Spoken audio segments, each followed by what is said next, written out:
Vamos a hablar del tema de luxación posterior del hombro. Soy el doctor Edgar Edmundo Olvera Hernández, estamos en el Centro de Ortopedia y Medicina del Deporte. El profesor titular, el doctor José Alberto Reyes Pedrosa. En una introducción, la luxación de hombro tiene un impacto en la sociedad ya que es uno de los diagnósticos de resolución aguda más subestimados. Clínicamente pues, se diagnostican fácil y se resuelven de manera aguda, pero no se piensa en el futuro de esta articulación. Se describió por primera vez en 1838 por Ashley Cooper, y destacando que un 79% de las luxaciones posteriores pues no era diagnosticada. Las posteriores se presentan en 2 a 5% del todo el total, quiere decir que más de un 90% pues van a ser de las luxaciones anteriores. Como lo vemos aquí, pues son hasta 15 a 22 veces más comunes las anteriores que las luxaciones posteriores. Aproximadamente pues el 18 de los pacientes tendrán una luxación recurrente por inestabilidad después del primer año del evento primario. Y pues como factores de riesgo son pacientes mayores de 40 años, convulsiones, lesiones de Hill-Sachs reversas de más de 1.5 centímetros. Dentro de la anatomía pues tendríamos principalmente los ligamentos estabilizadores de esta área, que son los glenohumerales, ya sea el inferior, el superior o incluso el medio. Hablando de los estabilizadores del hombro, pues está provisto de dos tipos, de los estáticos y los dinámicos, que dan la capacidad de gran rango de movimiento, mientras la esfera o el hombro se mantiene concéntrico. Los estáticos son la congruencia ósea de la cavidad glenoidea, como sería el ejemplo de aquí de esta imagen. Dentro de ellos pues el labrum glenoideo, que incrementa la profundidad y el contacto hasta 2 veces, y los ligamentos glenohumerales, como ya los hemos mencionado. También se agrega el coracohumeral, y cabe destacar que el glenohumeral inferior es el principal ante la luxación posterior. Dentro de los dinámicos entonces tendríamos incluidos todos los músculos, que serán los que van a crear la compresión de la concavidad.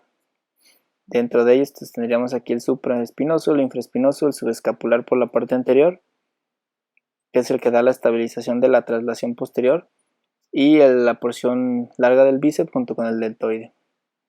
Los mecanismos de lesión para la luxación posterior, pues de alta energía, con el hombro en posición de aducción, flexión y rotación interna. Además de mecanismos pues, de contracturas secundarias por convulsiones o lesiones por electrocución, ambos con una contracción muscular incontrolable y pues muy fuerte, que es lo que causa que tengamos esta lesión. De las clasificaciones pues tenemos de acuerdo al tiempo de Tembeck, que lo dividía en agudo y crónico, y de acuerdo al tiempo, que decía que es más de 3 semanas o menos de 3 semanas, y en algunos autores incluso considerando los crónicos hasta después de los 6 meses. Por el número de eventos también lo dividiríamos en traumático o atraumático, de acuerdo a recurrente. Robinson y Anderinto lo clasificaban de acuerdo al tamaño de la lesión de Hill-Sachs, veniendo desde menos de 25% de la lesión hasta un defecto largo o grande, clasificado como grande, de más del 50% del defecto. De los estudios de imágenes para estos pacientes, pues inicial estándar, empezar con una AP y una proyección de Belpo. En algunos casos pues vamos a requerir una proyección axilar, que es útil para evaluar la impactación de la cabeza ante la sospecha de luxaciones posteriores o fracturas del borde glenoideo. En este es importante detectar entonces el signo de la bombilla o del foco, como lo veríamos aquí en esta imagen. Pues la tomografía axial, útil para poder planificar preoperatoriamente y cuantificar la impactación que tengamos de los defectos en la cabeza humeral. También se pueden ver asociados con el defecto glenoideo en caso de que éste también cuente con ellos. La resonancia pues siempre va a ser necesaria, también para evaluar los músculos del manguito rotador y evaluar también pues la unión cápsulo-labral o las lesiones que podamos encontrar ahí. Sobre todo las lesiones en donde no ocurrió una fractura, es donde los tejidos blandos pues fueron los que absorbieron el impacto. Entonces en este estudio vamos a descartar que haya alguna lesión. Dentro de las lesiones asociadas, pues una luxación posterior sin lesiones asociadas es rara.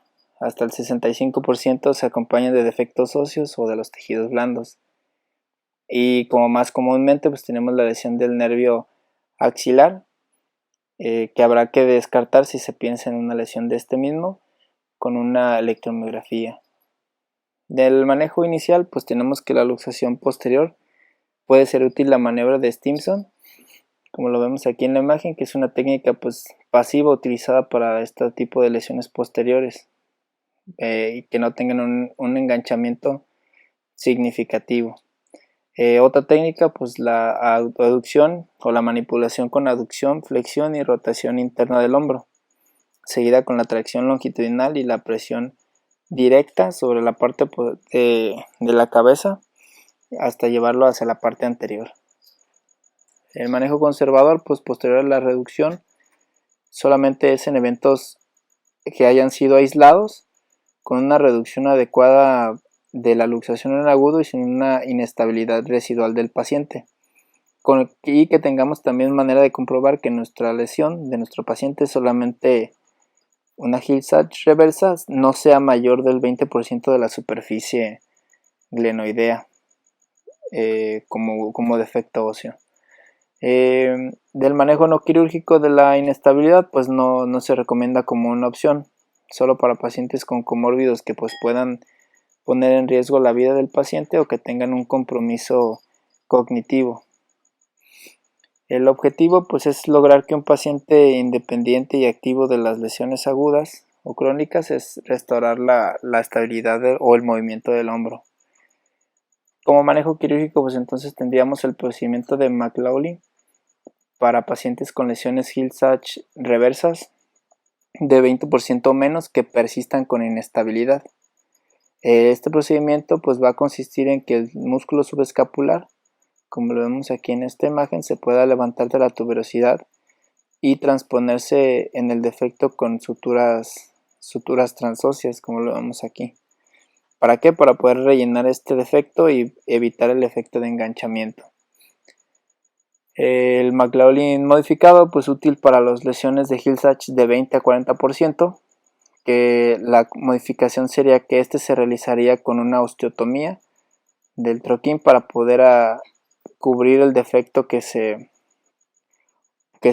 formó y que se transpone en el área donde estaba el defecto óseo, muy similar a la anterior, por eso es modificado. Las lesiones también con un abordaje anterior y la colocación de injerto óseo pues se van a guardar para los que son defectos de 20 a 40% y pueden ser tratados con la desimpactación de la cabeza o de la desimpactación del hueso esponjoso y rellenarlo con injerto. La utilización del injerto pues generalmente viene de la cresta ilíaca y se va a insertar por debajo del cartílago como un soporte.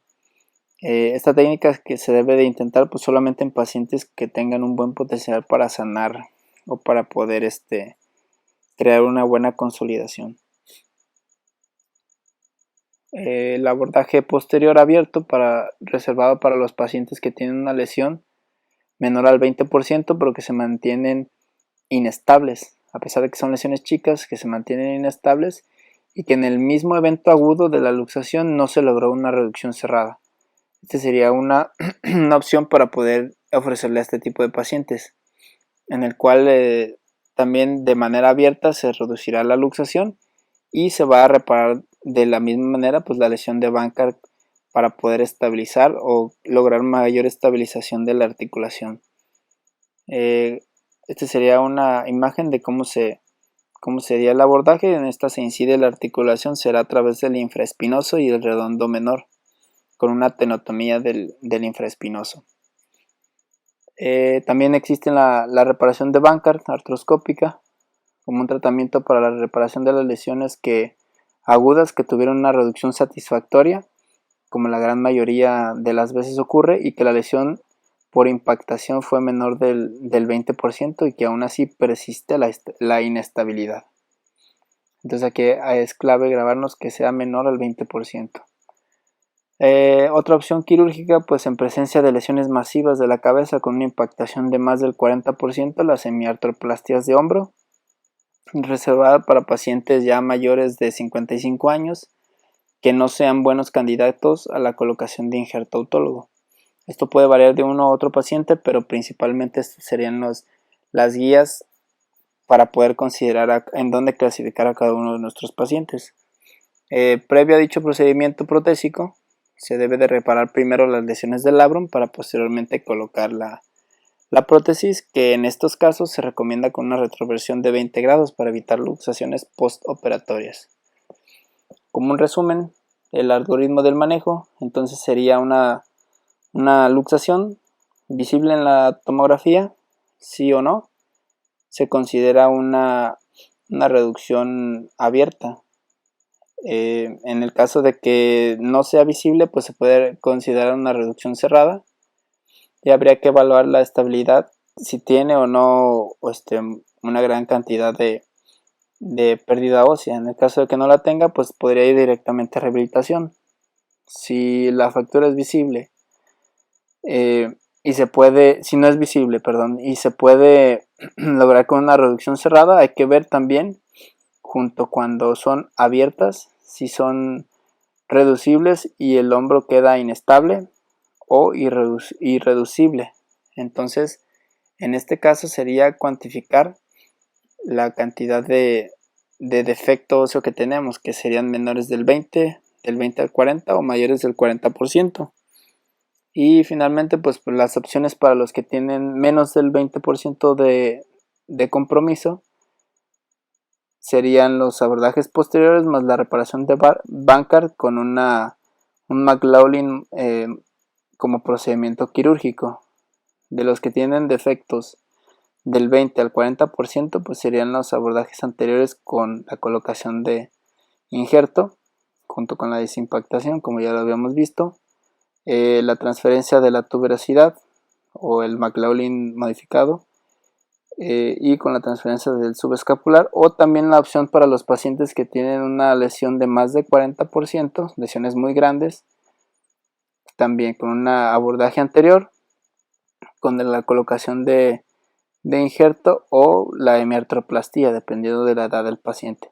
Al final todos estos coincidirán en que los pacientes van a ir a rehabilitación.